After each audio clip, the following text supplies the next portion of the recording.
Waalaikumsalam warahmatullahi wabarakatuh. Puja dan puji syukur kita panjatkan kepada Allah Subhanahu wa taala atas kemurahan oleh karena itu kita dapat bertemu kembali pada kegiatan pagi hari ini ya. Sebelumnya kami akan menyapa dulu yang terhormat Bapak Musalim Ibu selaku Kepala Sekolah di Gebung serta Bapak Ibu guru dari SDN Gebung yang kedua menghadiri pada hari ini. Serta Pak Agung Sulistianto selaku penyampaian materi pada hari ini. Langsung saja, hari ini akan dilaksanakan seminar tentang diseminasi budaya positif oleh Bapak Agung Sulistianto. Semoga saja nanti hasil dari seminar ini bisa bermanfaat bagi kita semuanya. Kepada Bapak Agung Sulistianto, waktu dan tempat kami persilakan. Terima kasih. Mohon izin berdiri ya. Assalamualaikum warahmatullahi wabarakatuh. Alhamdulillahirabbil alamin wassalatu wassalamu asrofil anbiya'i wal mursalin wa ala alihi wa ashabihi ajmain. Amma ba'du. Bapak Kepala Sekolah yang saya hormati serta Bapak Ibu guru yang juga saya hormati. Sebelumnya saya minta maaf karena mengganggu wekdal panjenengan sedaya, karena di sini saya akan menyampaikan sebuah materi yaitu diseminasi. Nah, di sini saya berdiri di sini bukan maksud untuk minteri panjenengan sedaya, tapi di sini kita sharing bersama ya mengenai budaya positif. Nah, langsung saja kita mulai ya.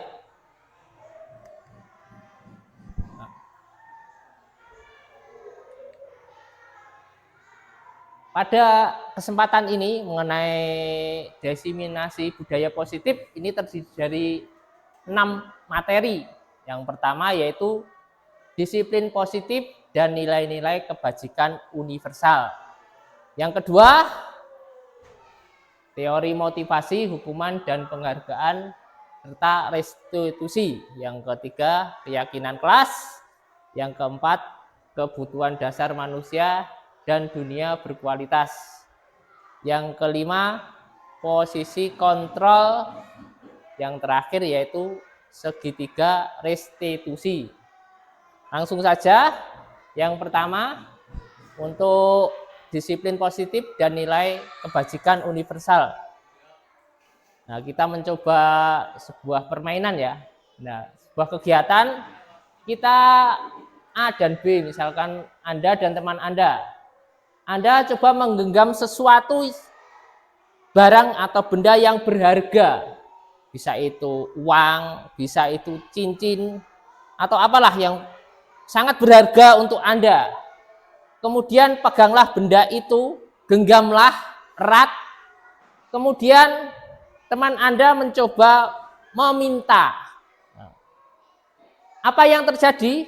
Apakah Anda akan menyerahkan sesuatu yang berharga ini dengan membuka genggaman Anda? Nah, itu bisa aja teman Anda melakukan bujukan, mengancam, menghardik, merayu, menyuap. Nah, apakah Anda akan memberikan? Tidak ya.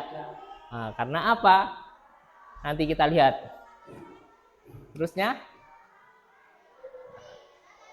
Nah, seperti ini.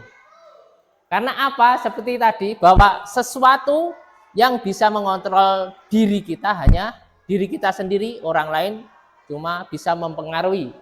Nah, seperti ini.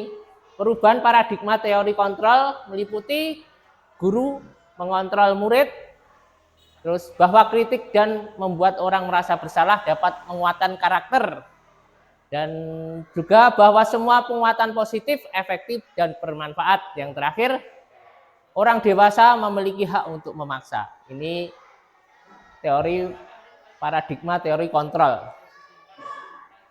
Berikutnya, ilustrasi guru mengontrol murid. Nah, pada dasarnya kita tidak bisa memaksa murid untuk berbuat sesuatu jika murid tersebut memilih untuk tidak melakukannya. Walaupun tampaknya guru sedang mengontrol perilaku murid, hal demikian terjadi karena murid sedang mengizinkan dirinya dikontrol. Nah, saat itu bentuk kontrol guru menjadi sebuah kebutuhan dasar yang dipilih murid tersebut. Nah, teori kontrol menyatakan bahwa semua perilaku memiliki tujuan, bahwa terhadap perilaku yang tidak disukai. Berikutnya, kritik dan membuat orang merasa bersalah dapat menguatkan karakter. Kita mengetahui bahwa kritik dan membuat merasa bersalah untuk mengontrol murid menuju pada identitas gagal ya. Mereka belajar untuk merasa buruk tentang diri mereka. Mereka menganggap dirinya yang negatif. Kadang kalau sulit bagi guru untuk mengidentifikasi bahwa mereka sedang melakukan perilaku ini, mereka seringkali guru cukup menggunakan suara halus untuk menyampaikan pesan-pesan yang negatif. Berikutnya, semua penguatan positif, efektif, dan bermanfaat. Nah, penguatan positif atau bujukan adalah bentuk-bentuk kontrol ya. Segala usaha untuk mempengaruhi murid agar mengulangi sesuatu perilaku tertentu adalah suatu usaha untuk mengontrol murid tersebut. Dalam jangka waktu tertentu, kemungkinan murid tersebut akan menyadarinya dan mencoba untuk menolak bujukan kita, atau bisa jadi murid tersebut menjadi tergantung pada sang guru untuk berusaha. Jadi di saat guru tidak ada, murid tidak akan melaksanakan kegiatan tersebut. Yang berikutnya, bahwa orang dewasa memiliki hak untuk memaksa.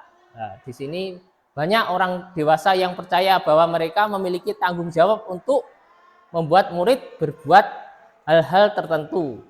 Apapun yang dilakukan dapat diterima selama ada sebuah kemajuan berdasarkan sebuah pengukuran kinerja. Pada saat itu pula, orang dewasa akan menyadari bahwa perilaku memaksa tidak akan efektif untuk jangka waktu yang panjang dan sebuah hubungan permusuhan akan terbentuk ya. Nah, demikian tadi.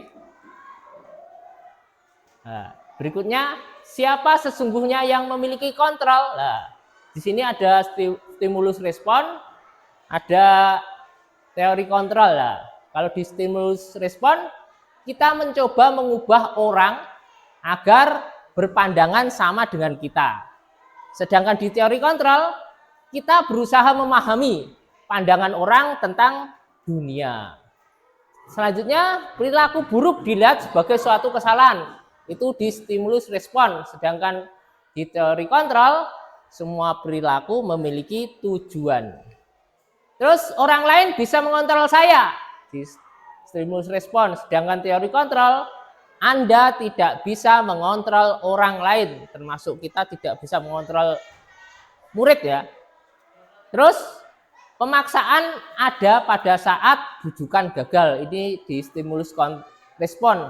Sedangkan di teori kontrol atau pilihan, kolaborasi dan konsensus menciptakan pilihan-pilihan tertentu ya, atau pilihan-pilihan baru. Yang terakhir di stimulus respon, modelnya berpikir menang atau kalah, win or loss. Sedangkan di teori kontrol, model berpikir menang atau menang, win to win. Nah, demikian tadi mengenai kegiatan bab pertama. Terus ini ada bagan ya, bagan mengenai disiplin positif. Ini teori kontrol atau pilihan. Nah, di sini Anda dapat melihat Anda tidak bisa mengontrol orang lain, hanya Anda yang bisa mengontrol diri Anda. Sedangkan yang di sini semua perilaku memiliki tujuan. Itu teori motivasi ya. Yang tadi motivasi intrinsik dan ekstrinsik. Terus yang di sini model berpikir menang.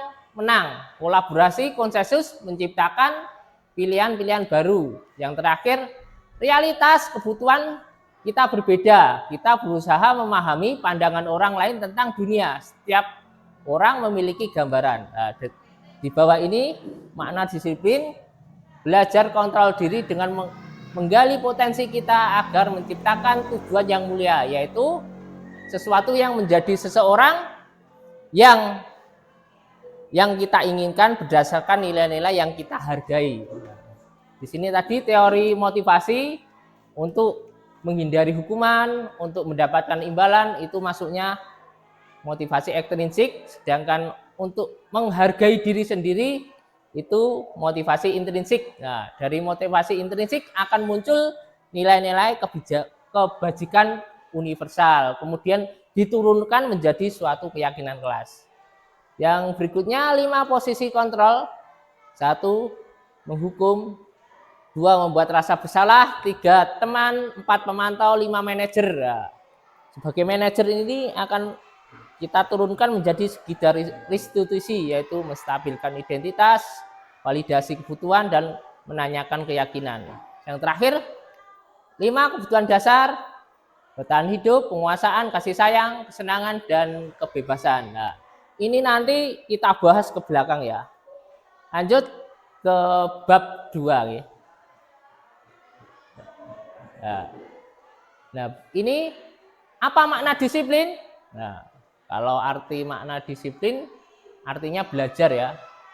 Namun dalam budaya kita, makna disiplin telah berubah menjadi suatu yang dilakukan seseorang pada orang lain untuk mendapatkan kepatuhan. Nah, kecenderungan umum dari makna disiplin ini yaitu menghubungkan kata disiplin dengan ketidaknyamanan, bukan dengan apa yang kita hargai atau mencapai suatu tujuan yang mulia. Ini nilai-nilai kebajikan universal. Nah, setiap perilaku berbuat memiliki suatu tujuan. Terus dengan mengaitkan nilai-nilai kebajikan yang diyakini seseorang, maka motivasi intrinsik akan terbangun sehingga menggerakkan motivasi dari dalam untuk mendapatkan atau mencapai tujuan yang mulia. Yang terakhir yaitu nilai-nilai kebajikan yang ingin dicapai setiap anak Indonesia yang kita kenal, yaitu profil pelajar Pancasila. Nah, selanjutnya ini nilai-nilai kebajikan universal profil pelajar Pancasila. Nah, ini ya. 1.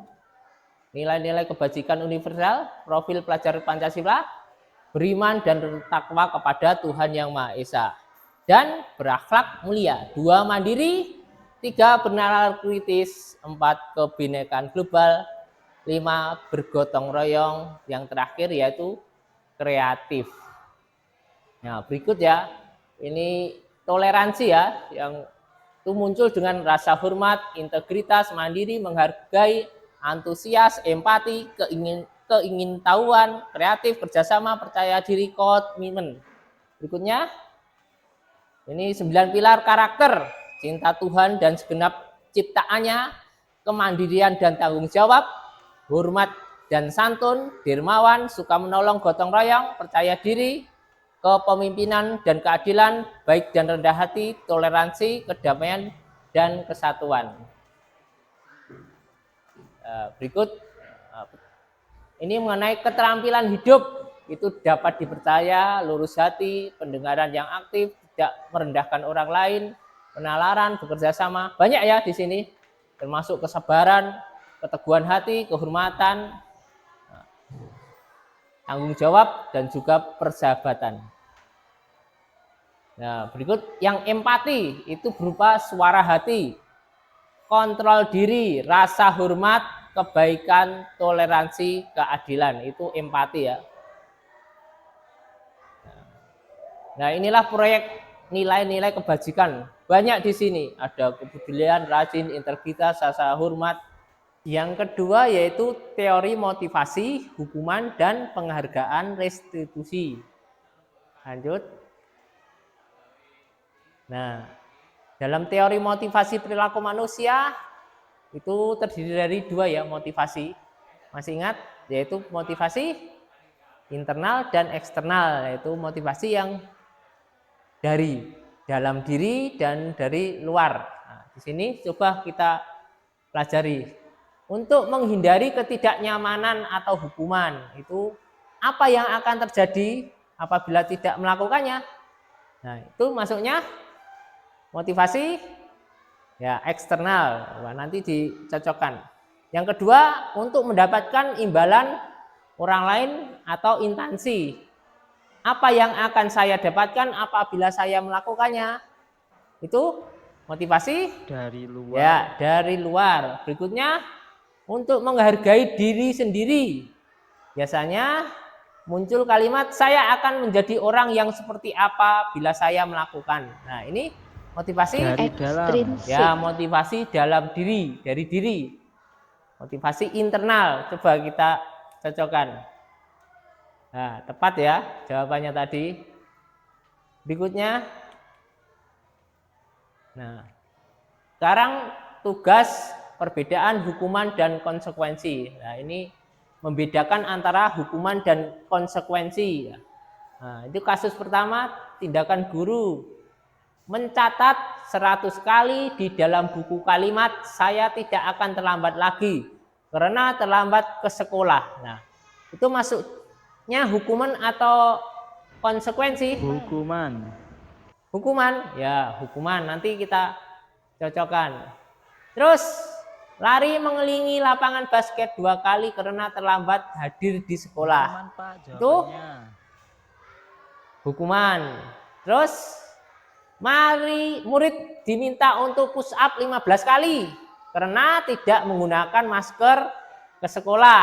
Nah, itu hukuman atau konsekuensi? Konsekuensi. Terus menggantikan kertas tugas teman yang telah dicoret-coret. Itu hukuman atau konsekuensi? Ya, konsekuensi. Terus membersihkan tumpahan air di meja tulis karena tersenggol pada saat belajar. Itu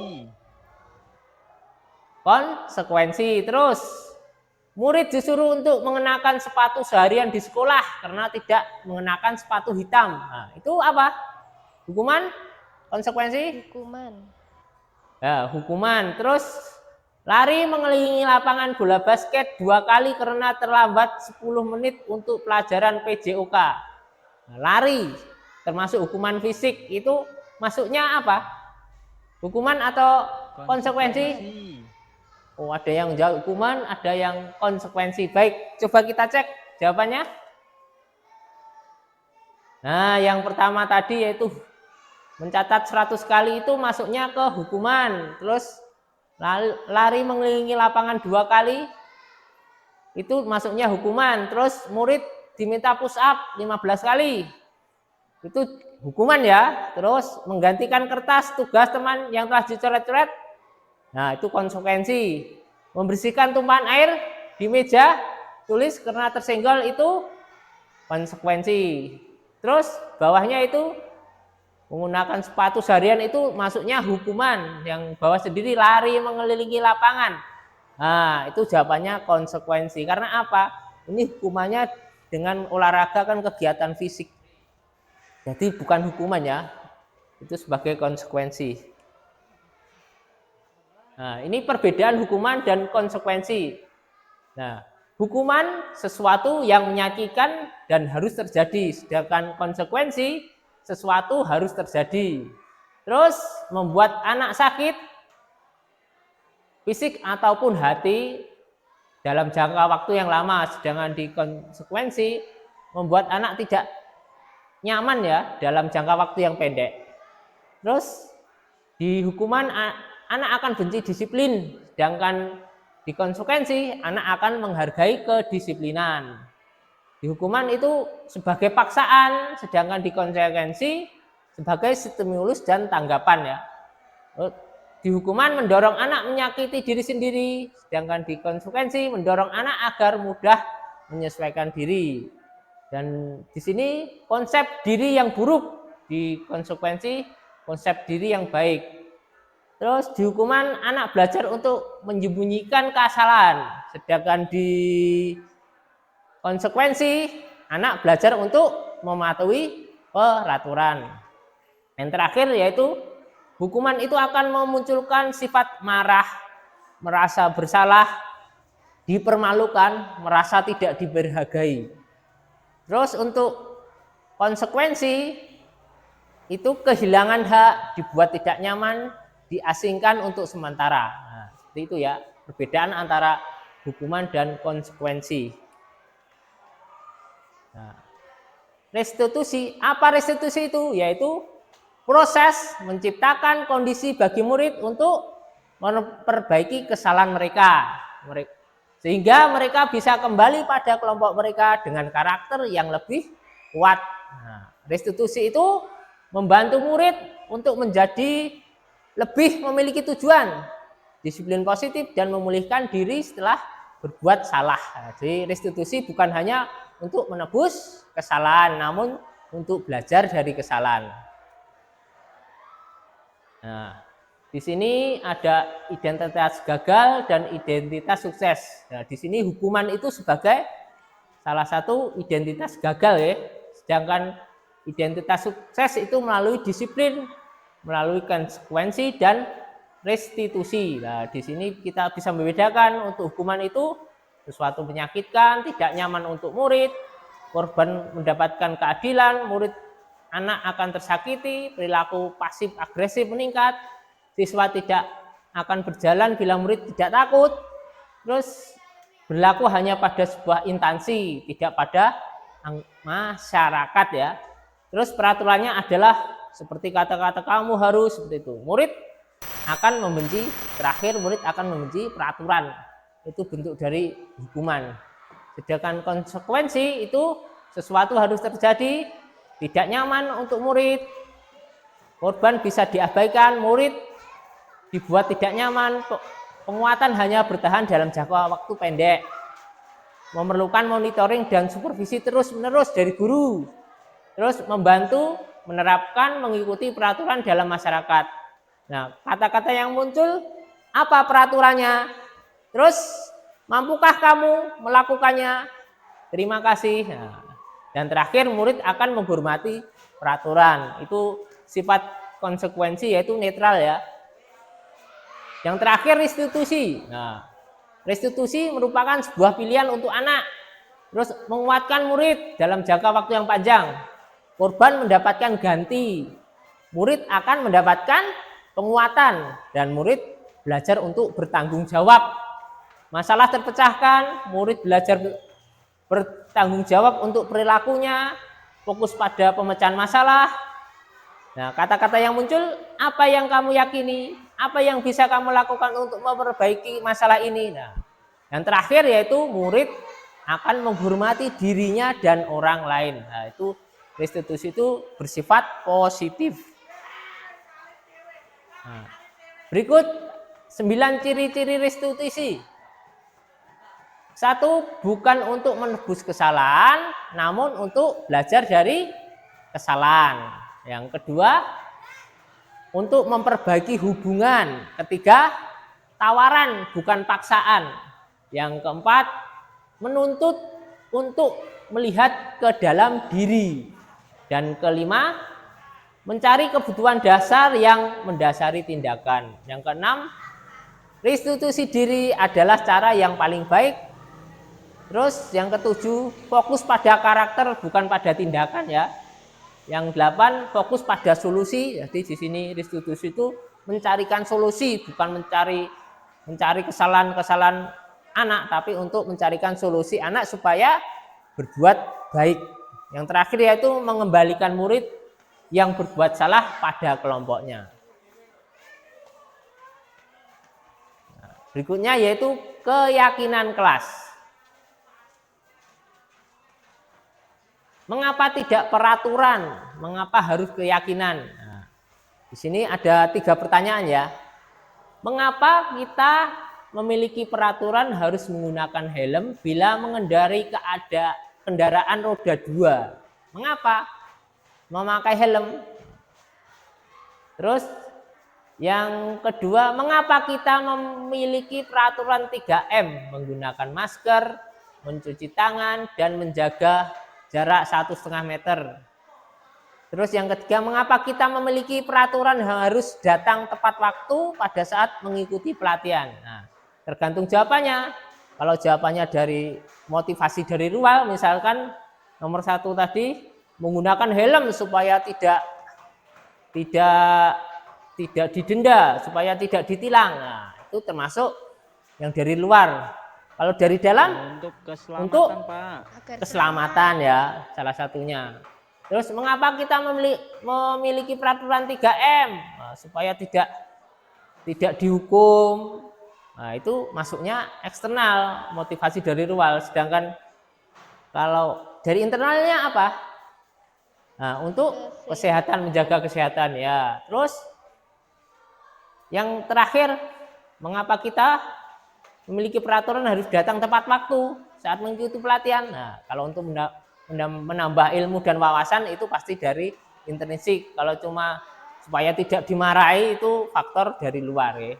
Nah, untuk mendukung motivasi intrinsik, kembali ke nilai-nilai atau keyakinan lebih menggerakkan seseorang dibandingkan mengikuti serangkaian peraturan-peraturan. Nah, di sini kalau kita sudah di sini ada sebuah lingkaran dari peraturan kelas akan dibuat suatu keyakinan kelas. Kalau keyakinan kelas itu masing-masing kelas sudah membuat keyakinan kelas, sudah dilaksanakan, akan menjadi lingkungan yang positif. Kalau sudah sekolahnya itu menjadi lingkungan positif, insya Allah budaya positif di sekolah akan tercapai. Nah, di sini contoh ya keyakinan kelas. Ini yang saya buat seperti religius, mengucapkan salam, berdoa sebelum sesudah, melaksanakan sholat zuhur berjamaah. Terus yang kedua toleransi, menghormati guru dan murid, berteman dengan semua murid, membantu teman yang mengalami kesulitan, terus bekerja kelompok dengan baik, menghargai siapa saja. Untuk yang disiplin itu datang sekolah tepat waktu, menghargai tugas tepat waktu, mengerjakan tugas tepat waktu, mengikuti upacara dengan hikmat, memakai seragam sesuai jadwal, dan berbicara yang sopan. Yang terakhir yaitu peduli lingkungan, seperti melaksanakan piket sesuai jadwal, mengikuti kegiatan kebersihan di sekolah, membuang sampah pada di tempatnya, dan menjaga kebersihan kelas. Itu salah contoh keyakinan kelas ya. Nah, berikutnya itu pendalaman keyakinan kelas melalui tabel T dan Y. T tampak seperti, T tidak tampak seperti. Nah, seperti ini nggih. Kalau tampak seperti ini, datang tepat waktu. Tidak tampaknya apa? Sering terlambat. Menyapa teman dan guru setiap hari. Nah, tidak tampaknya apa? Tak acuh kepada teman dan guru. Berikutnya, mengembalikan barang teman yang telah dipinjam dengan mengucapkan terima kasih. Nah, tidak tampaknya apa yang keliru? Tidak mengembalikan barang yang telah dipinjam dan meletakkannya sembarangan. Itu T, tabel T ya. Terus bekerja, ini contoh bekerja ya. Tampak seperti tekun bekerja menyimak guru. Tidak tampaknya tidak mendengar guru dan acuh tak acuh. Terus menyerahkan tugas tepat waktu, tampak seperti. Nah, tidak tampaknya apa? Tugas tidak diberikan. Nah, yang berikutnya yaitu tabel Y, terdengar, terlihat, dan berperilaku. Terdengar gimana? Seperti yuk saya bantu. Yuk saya bantu, kita bisa selesaikan ini bersama. Terima kasih, tolong ya, permisi, bolehkah saya pinjam? Nanti akan segera saya kembalikan. Itu terdengar seperti. Terus terlihatnya gimana? Saat terlihat itu berempati terhadap perasaan orang lain. Terus memegang barang milik orang lain hanya dengan izinnya, mendengarkan dengan seksama, senantiasa berbuat baik, berbagi. Terus perilakunya apa? Seperti tersenyum ramah, memberikan salam hormat, memberikan ruang kerja, postur tubuh yang tenang. Nah, itu tabel dan T dan Y. Nah, ini contoh dari tabel dan T dan Y dan juga yang saya kerjakan ya, seperti ini. Berikut Nah, peraturan dan keyakinan. Nah, sekarang ada peraturannya, yang sebelah kiri keyakinan kelasnya apa? Nah, coba kita gali. Selalu kembalikan buku ke tempatnya. Itu masuknya apa? Keyakinan kelasnya disiplin, masuk. Ya, terus coba. Dilarang mengganggu orang lain. Itu menghormati orang lain. Terus hadir di sekolah 15 menit sebelum pembelajaran dimulai. Itu masuknya disiplin waktu. Dilarang melakukan kekerasan, itu keselamatan ya. Terus dilarang menggunakan narkoba, itu masuknya ke kesehatan, keyakinan tentang kesehatan. Bergantian atau menunggu giliran, itu menghargai orang lain bisa. Terus menggunakan masker, itu keselamatan juga bisa. Terus jangan berlari di kelas atau koridor, itu keselamatan ya. Coba kita cek. Tanggung jawab, menghormati orang lain, keselamatan, kesehatan, menghormati orang lain, sabar, gunakan masker, itu keselamatan, kesehatan. Terus yang terakhir yaitu keselamatan dan keamanan. Nah, ini beberapa contoh ya keyakinan kelas dari kelas 1, kelas 5 dan kelas 7. Seperti kita perlu belajar, kita perlu senang, kita perlu melakukan tugas. Sedangkan 5, bersikap positif, senantiasa menjadi yang terbaik, menjadi diri terbaik, percaya dan menghormati orang lain, berkomitmen, senantiasa membantu. Sedangkan di kelas 7 itu biasanya kami meyakinkan bahwa sangat penting untuk menghormati orang lain. Kita meyakini bahwa sangat penting untuk mengerjakan segala pekerjaan atau mengikuti kegiatan yang telah ditugaskan, diterima dan dimiliki. Contohnya kami meyakini bahwa sangat penting untuk merasa diterima pada suatu kelompok dan saling peduli satu dengan lainnya. Yang keempat yaitu kebutuhan dasar manusia dan dunia yang berkualitas. Nah, kebutuhan dasar manusia terdiri dari 5 ya. Survival, power, freedom, fun, dan belonging. Nah, yang pertama yaitu bertahan hidup, penguasaan, kasih sayang dan rasa diterima, kebebasan, kesenangan. Kita coba gali satu persatu. Nah, kebutuhan bertahan hidup. Apa itu? Yaitu kebutuhan yang bersifat fisiologis untuk bertahan hidup, misalkan kesehatan, rumah, makanan. Nah, kebutuhan biologis sebagai bagian dari proses reproduksi termasuk kebutuhan untuk tetap bertahan hidup ya. Dan komponen psikologis pada kebutuhan ini meliputi kebutuhan akan perasaan aman. Yang kedua, kasih sayang dan rasa diterima. Kebutuhan untuk disayangi dan diterima meliputi kebutuhan akan hubungan dan koneksi sosial. Kebutuhan untuk memberi dan menerima kasih sayang dan membutuhkan untuk merasa menjadi bagian dari suatu kelompok. Kebutuhan ini juga meliputi keinginan untuk tetap terhubung dengan orang lain seperti teman, keluarga, pasangan hidup, teman kerja, yang punya binatang peliharaan juga bisa, dan kelompok di mana kita tergabung. Kalau di sini di sekolah berarti kelompoknya ya sebagai guru ya. Berikutnya yang ketiga yaitu penguasaan atau kebutuhan pengakuan atas kemampuan atau power ya.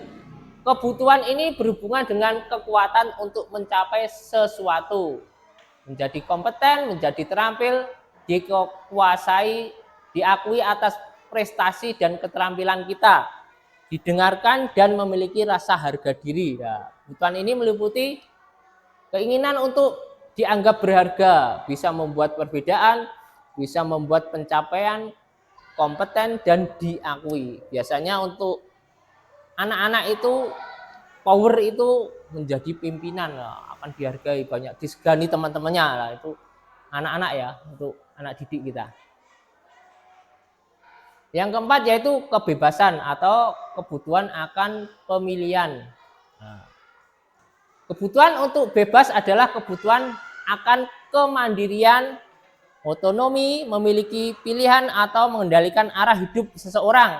Nah, anak-anak dengan kebutuhan kebebasan yang tinggi menginginkan pilihan. Mereka perlu banyak bergerak, suka mencoba-coba, tidak terlalu terpengaruh oleh orang lain, dan senang mencoba hal-hal yang baru dan menarik. Dan yang terakhir yaitu kesenangan atau fun ya, kebutuhan untuk merasa senang. Bapak Ibu butuh ini?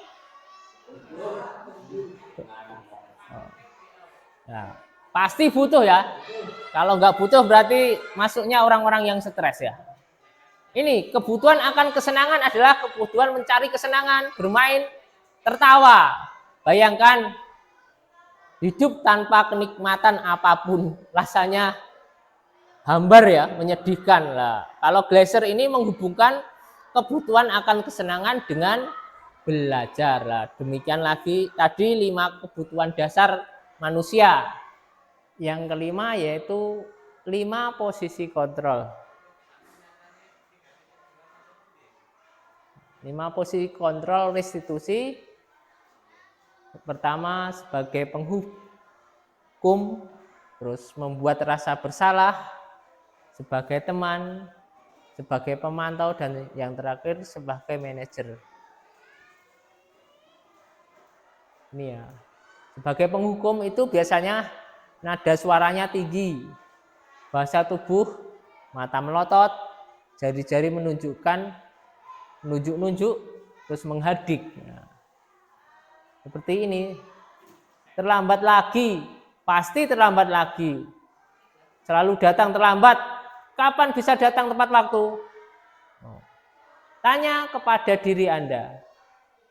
Bagaimana perasaan murid bila berbicara seperti itu pada saat muridnya datang terlambat? Nah, hasilnya kemungkinan murid marah 1, akan dendam, benar? Dendam. Atau bahkan bersifat agresif. Bisa jadi sesudah kembali duduk, murid tersebut akan mencoret-coret bukunya ataupun mejanya. Lebih buruk lagi, sepulang sekolah, murid-murid melihat motor atau mobilnya Pak Guru akan menggores kendaraan tersebut dengan paku. Atau mungkin kalau memang kebangetan digembos banyak. Nah, itu salah satu resikonya sebagai penghukum ya. Nah, yang kedua, ini ada percakapan sebagai pembuat merasa bersalah. Mari kita lihat.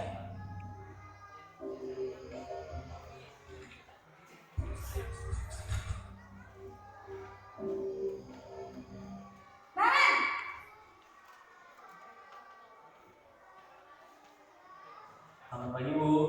Naren, kamu kenapa terlambat lagi, nak? Ya Tuhan, Naren, kamu senang ya bikin ibu susah ya? Kalau kamu terlambat lagi, nanti ibu yang ditegur bapak kepala sekolah, nak. Disangka ibu tidak bisa membina kamu. Duh, gimana ini? Maaf, Bu. Duh, Gusti Naren, kamu suka ya kalau ibu ditegur bapak kepala sekolah? Terus, sekarang ibu harus tulis apa ini di buku absen? Ini kamu sudah sering terlambat loh. Ibu harus apa coba? Maaf, Bu. Maaf sekali. Ya sudah, lain kali jangan bikin ibu susah lagi anak ya. Ibu tidak akan kuat lagi kalau kamu begini terus. Bisa jantungan kalau ibu tegur bapak kepala sekolah. Sana cepat ke kelas. Maaf ya, Bu. Maaf sekali. Nah, ini perbuatan merasa bersalah, membuat rasa bersalah. Nah, seperti ini ya, membuat merasa bersalah, nada suara memelas, halus, sedih, bahasa tubuh merapat pada anak, lesu.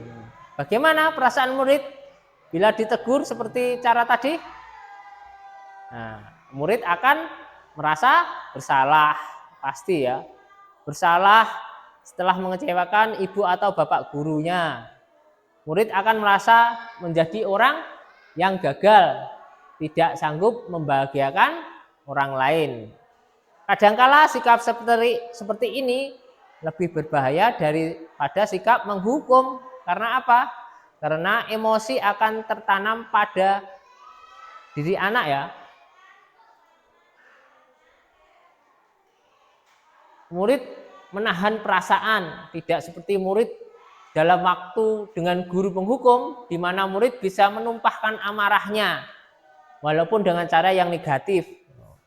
Murid merasa tertekan, seperti inilah yang tiba-tiba bisa meletus amarahnya, dan bisa menyakiti diri sendiri dan orang lain. Berikutnya, sebagai teman ya ini.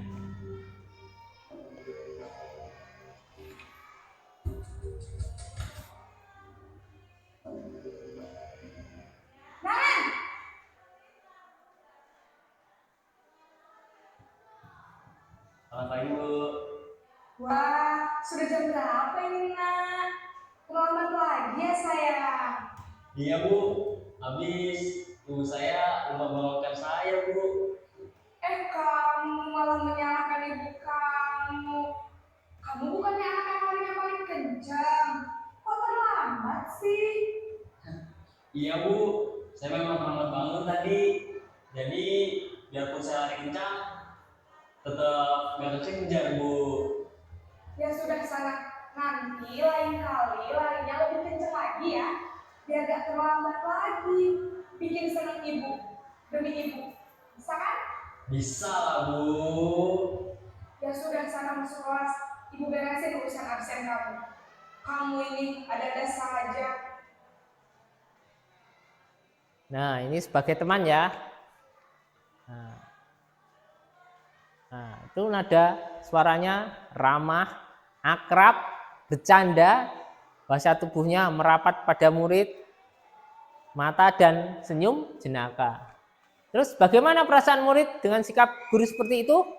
Nah, murid pasti akan senang ya, dan akrab dengan guru. Ini termasuk dampak positif ya, hanya saja ada sisi negatifnya. Murid menjadi ketergantungan pada guru. Bila ada masalah, dia merasa bisa mengandalkan guru tersebut untuk membantunya. Akibatnya, lain dari posisi teman. Adi hanya akan berbuat sesuatu bila ada yang menyuruhnya, yaitu guru tersebut. Dan belum tentu berlaku sama guru yang lain. Berikutnya, sebagai pemantau ya. Nah, posisi pemantau. Mari kita saksikan.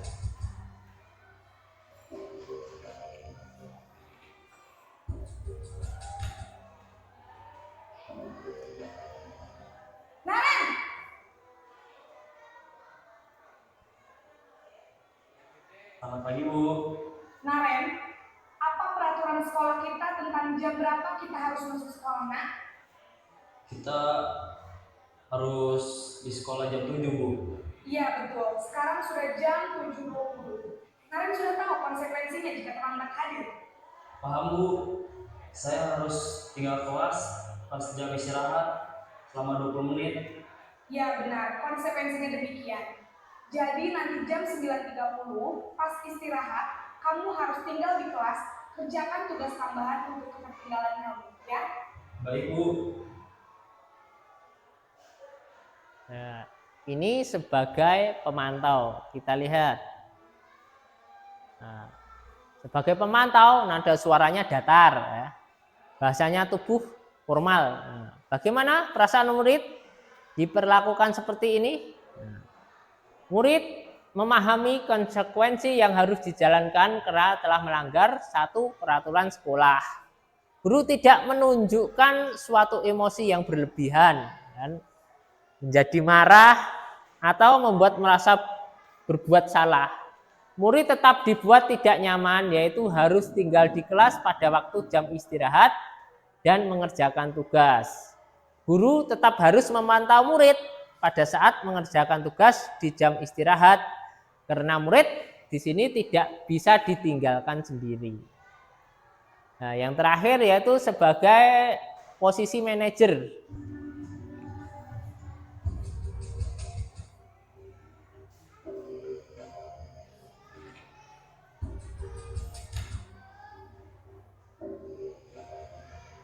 Naren,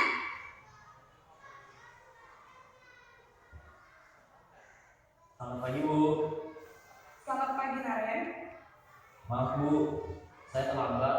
Iya, sekolah masuknya jam 7, sekarang sudah jam 7.20. Jadi sekarang bagaimana nih Naren? Maaf Bu, saya lupa setel alarm saya semalam. Baiklah, menurut kamu, keyakinan sekolah yang mana yang perlu kamu tingkatkan? Menghargai diri sendiri dan orang lain mungkin ya Bu. Setuju. Jadi, apakah Naren meyakini prinsip saling menghormati tersebut? Iya Bu, saya meyakininya. Apakah Naren bersedia memperbaiki masalah keterlambatan ini? Bersedia Bu. Bagaimana kamu akan memperbaiki masalah keterlambatan ini? Saya akan coba untuk tidak lupa menyetel alarm saya Bu. Baik, kalau Naren menyetel alarm di rumah, ada orang yang kira-kira bisa bantu mengingatkan tidak? Ada Bu, kakak saya, Kak Emma. Ada lagi selain Kak Emma? Selain Kak Emma, ada ibu saya. Baik, jadi yang mengingatkan Naren adalah Kak Emma dan Ibu kamu ya. Kira-kira akan mulai setel alarm kapan nih Naren? Setelah pulang sekolah, akan segera saya lakukan. Baik, jadi Naren akan setel alarm untuk bangun besok pagi dan akan diingatkan oleh kakak dan ibunda Naren ya. Ada lagi yang mungkin perlu dilakukan Naren agar tidak terlambat bangun lagi? Tidak ada Bu. Baik Naren, terima kasih untuk kerjasama kamu. Sekarang kamu perlu kembali ke kelas untuk belajar. Baik Bu, terima kasih. Nah, yang terakhir tadi yaitu sebagai manajer ya. Posisi manajer. Nah, di posisi manajer itu nada suara halus, bahasa tubuh tidak kaku, dan mendekatkan ke murid.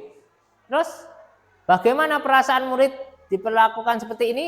Nah, pada posisi manajer, maka suara guru baiknya tulus ya, tidak perlu marah, tidak perlu meninggikan suara, apalagi menunjuk-nunjuk ke arah murid, berkaca pinggang atau bersikap seolah-olah menyesal. Tampak sedih sekali akan perbuatan murid ataupun bersenda gurau menempatkan diri sebagai teman murid. Fokus pada murid bukan untuk membahagiakan orang tua atau guru. Murid sudah mengetahui adanya suatu masalah. Kita menggali permasalahan dari murid. Dan sesuatu perlu terjadi. Bila guru mengambil posisi pemantau, guru akan melihat apa konsekuensinya, apa peraturannya. Namun di posisi manajer, guru akan mengembalikan tanggung jawab pada murid untuk mencari jalan keluar permasalahannya, tentu dengan bimbingan gurunya. Nah, berikut ini 5 posisi kontrol ya. Dari motivasi, yang masuk identitas gagal, identitas berhasil, dan identitas berhasil sukses.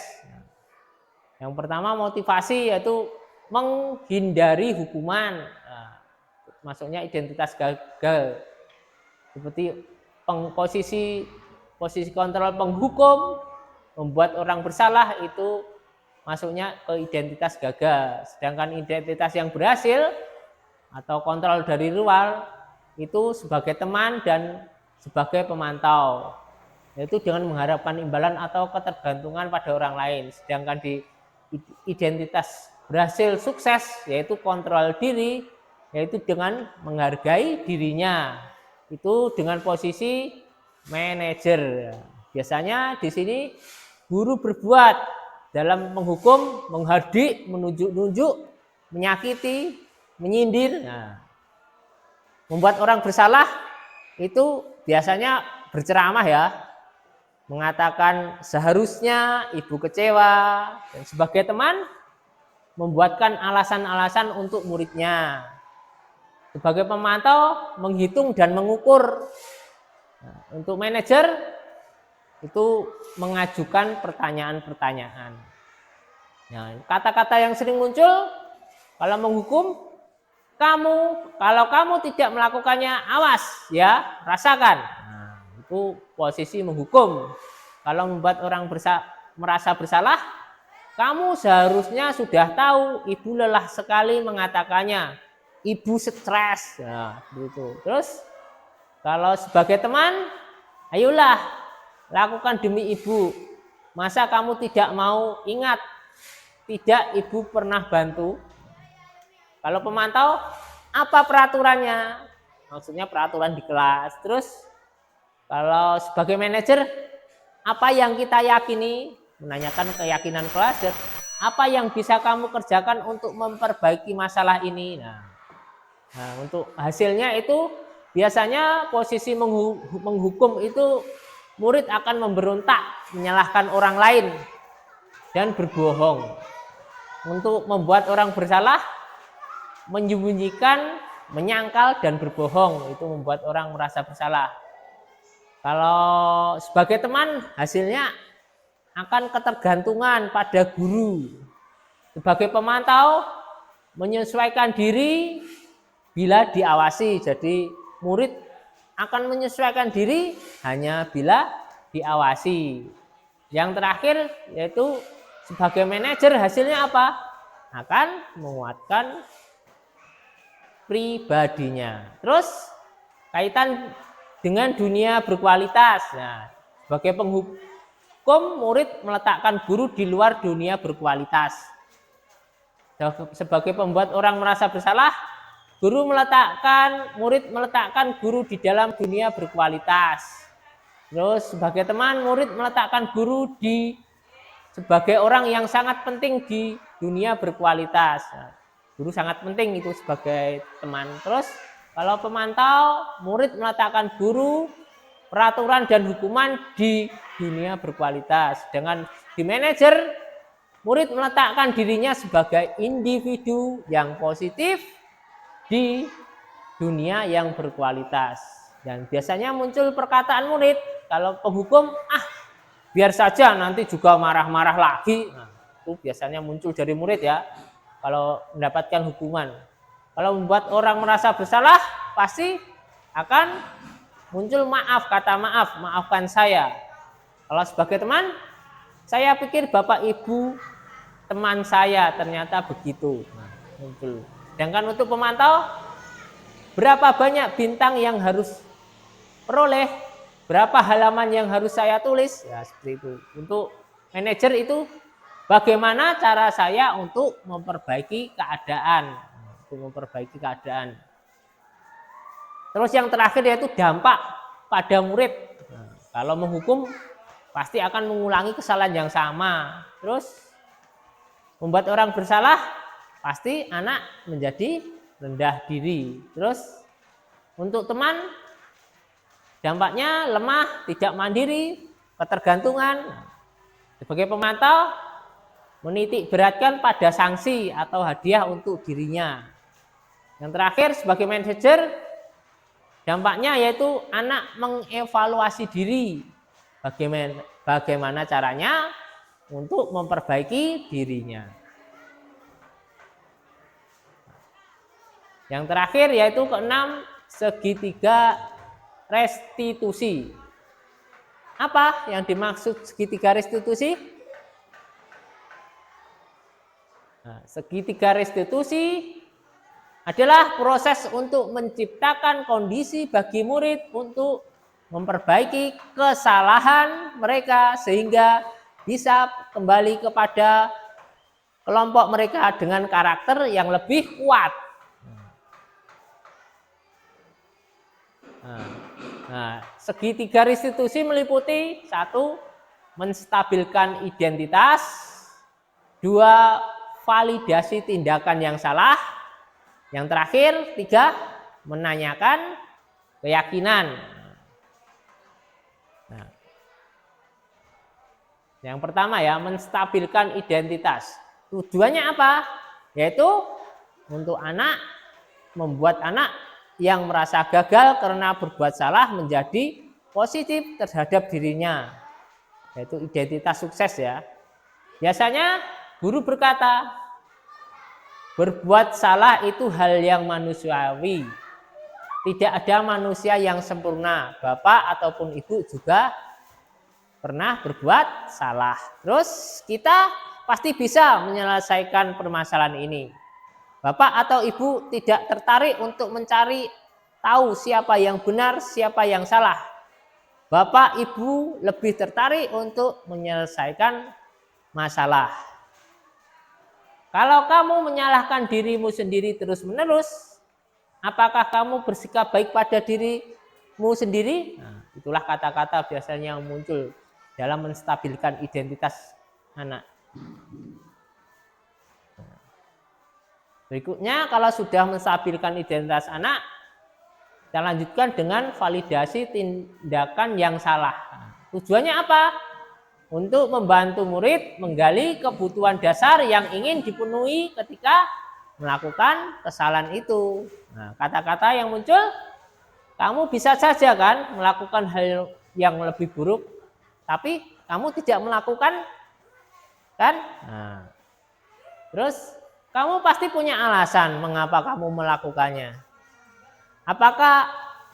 Apakah itu penting bagimu? Nah, terus ada lagi, kamu boleh tetap berusaha menjaga sikap itu, tapi tambahkan sikap yang lain, yang baru. Maukah kamu belajar cara lain untuk mendapatkan kebutuhan kamu? Nah, seperti itu ya. Setelah validasi tindakan yang salah, yang terakhir yaitu dengan menanyakan keyakinan. Nah, tujuannya apa? Untuk membantu murid menghubungkan nilai-nilai kebijakan universal yang sudah diyakini.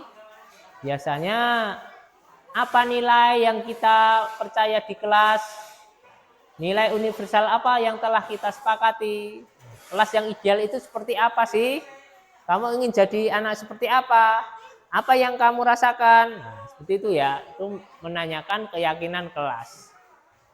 Nah, coba kita intervensi 30 detik ya. Apa yang kamu ingin perbuat lebih baik? Apa kamu ingin berbuat lebih baik? Apa saat ini kamu sudah menjadi orang yang sedang kamu inginkan? Apakah kamu bisa mengubah perilaku kamu saat ini menjadi sikap yang lebih membantu? Terus, apakah wajar membuat kesalahan? Bisakah kita memperbaikinya? Apakah yang kamu lakukan saat ini sudah sesuai atau sudah baik? Kapan kamu siap untuk mulai? Nah, peraturannya apa? Sepertinya kamu punya masalah. Saya bisa bantu apa? Tuh. Apa yang bisa saya bantu agar kamu bisa melakukannya? Apa yang bisa saya bantu agar kamu dapat segera mulai? Apa tugas kamu saat ini? Nah, bagaimana kamu ingin diperlakukan pada kegiatan ini? Bisakah kamu melakukannya? Apa yang ingin kamu inginkan? Peraturannya apa? Lah, kata-kata yang muncul dalam segitiga restitusi seperti ini ya. Nah, kita refleksi ya. Refleksi kegiatan pada hari ini. Hal baru apa yang mengubah paradigma saya yang saya dapatkan? Nah, nanti bisa ditulis ya di lembar kertas. Yang kedua, peraturan apa yang muncul selama mengikuti sesi ini, khususnya mengenai makna disiplin dan motivasi intrinsik. Yang ketiga, peran Among seperti apakah yang saya telah lakukan selama mengikuti sosialisasi budaya positif ini. Yang terakhir, saya akan menjadi Among yang seperti apakah setelah mengikuti sosialisasi budaya positif ini. Nah, jawaban silahkan ditulis di lembar kertas saja ya, nanti kita bacakan bersama-sama. Demikian tadi presentasi dari saya, semoga dengan presentasi saya mengenai budaya positif bisa meningkatkan bisa meningkatkan pemahaman kita tentang budaya positif.